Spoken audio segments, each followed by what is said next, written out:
नमस्कार, divine living channel में आप सभी का स्वागत है। आज इस वीडियो में हम बालक संगम की कहानी से जानेंगे कि पवित्र मन से साधु महात्मा को आहार देने से क्या फल मिलता है।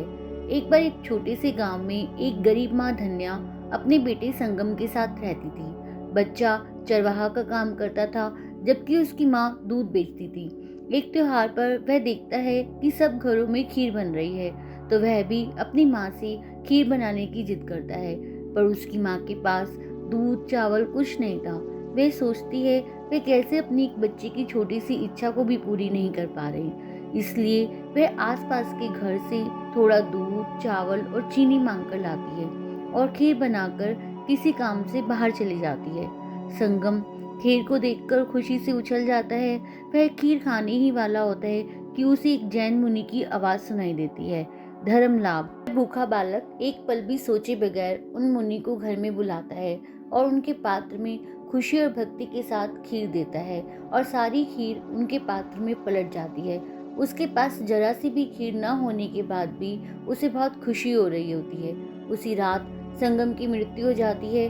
उसके इस कर्म के द्वारा वह अमीर व्यापारी गोभद्र और उनकी पत्नी भद्रा के यहाँ शालीभद्र के रूप में जन्म लेते हैं। उनका नाम सपने से आया था, जो उसकी माँ ने गर्भवती होने पर देखा था, जिसमें उन्होंने पके चावल शाली का खेत देखा था। इसीलिए उनका नाम शालीभद्र रखा गया। और वहीं पर राजा सैनिक भी रहते थे। पुराने अच्छे कर्म के कारण उसका जीवन स्वर्ग जैसा था। उसकी 32 सुंदर पत्नियां थीं। उसकी माँ भद्रा उसे कभी भी महल से बाहर नहीं जाने देती थी, क्योंकि उन्हें डर था कि कहीं वे अपने पिता की तरह सन्यासी न बन जाए। एक दिन कुछ व्यापारी नेपाल से कीमती साड़ियां बेचने के लिए आए। वह राजा सैनिक के पास गए। राजा सैनिक ने इतनी महंगी साड़ियां लेने से मना कर दिया।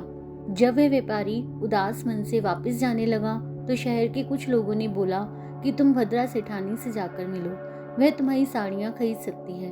भद्रा सेठानी ने उस व्यापारी का स्वागत किया। उस व्यापारी के पास केवल 16 साड़ी थी, जबकि शालीभद्र की 32 पत्नियां थीं। सेठानी भद्रा ने 16 साड़ी खरीद ली और उसको 2 टुकड़ों में बांट दिया, और इससे 32 साड़ी हो गई और अपनी पुत्र वधुओं को दे दिया। क्योंकि वे बहुत अमीर थीं, तो उनकी पत्नियों ने एक दिन उन साड़ियों का इस्तेमाल किया और फिर उन्हें फेंक दिया। अगले दिन कचरा उठाने वाली आई और सारे के सारे कंबल उठाकर घर ले गई। अब जब वह दासी राजमहल में पहुंची, राजा को थोड़ा लगा कि जिन्हें वह खरीद नहीं पाया, दासी कैसे ओढ़कर बैठी है।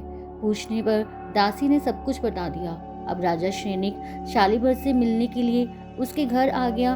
वहां आकर शालीभद्र की माँ ने राजा का स्वागत किया और शालीभद्र से कहा कि हमारे राजा, हमारे देवता, हमारे अन्नदाता तुमसे मिलने आए हैं, तुम नीचे आओ। शालीभद्र ने कभी अपने ऊपर किसी को समझा ही नहीं था। जब उसकी माँ ने ये कहा तो वह चकित हो गया और सोच में पड़ गया, क्या मुझसे भी कोई ऊपर है? क्या मैं सर्वस्व नहीं हूँ? शालीभद्र बार बार ये चिंतन कर रहा था। राजा के जाने के बाद उसने अपनी माँ से कहा कि माँ, मैं संन्यास लेना चाहता हूँ, क्योंकि अब मुझे इस जीवन में रास नहीं आता। स्वामियों का स्वामी, भगवानों का भगवान बनना चाहता हूँ, इसलिए मैं संन्यास लेना चाहता हूँ। उसकी माँ ये सुनकर व्यतीत हो गई और उसने अपने पुत्र से कहा, यह इतना सरल नहीं है। तुम्हारी 32 रानियां हैं, तुम हर रोज एक एक रानी का त्याग करो और आज से 33 सुबह दिन तुम दीक्षा ले लेना। शालीभद्र मान गया। अब वह हर रोज एक पत्नी का त्याग कर रहा था। शालीभद्र की बहन सुभद्रा इस समाचार से बहुत प्रसन्न नहीं थी।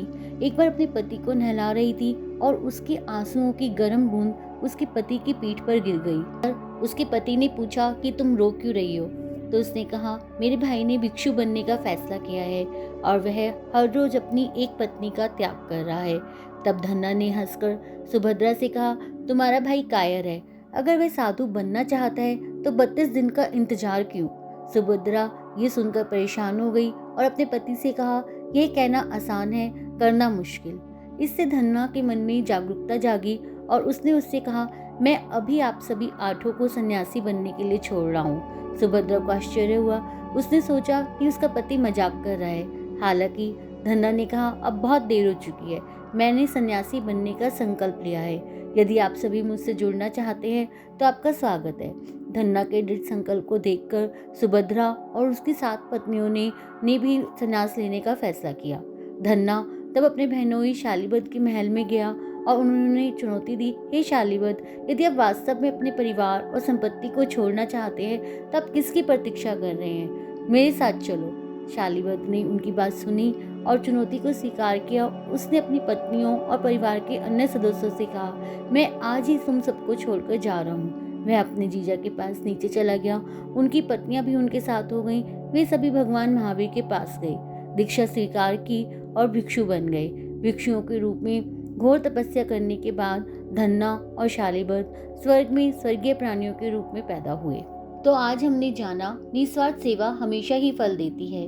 बालक संगम का जीव निस्वार्थ भाव से आहार दान करने के कारण ही मोक्ष पथ पर अग्रसर हुआ। आज के लिए इतना ही। धन्यवाद। जय जिनेंद्र।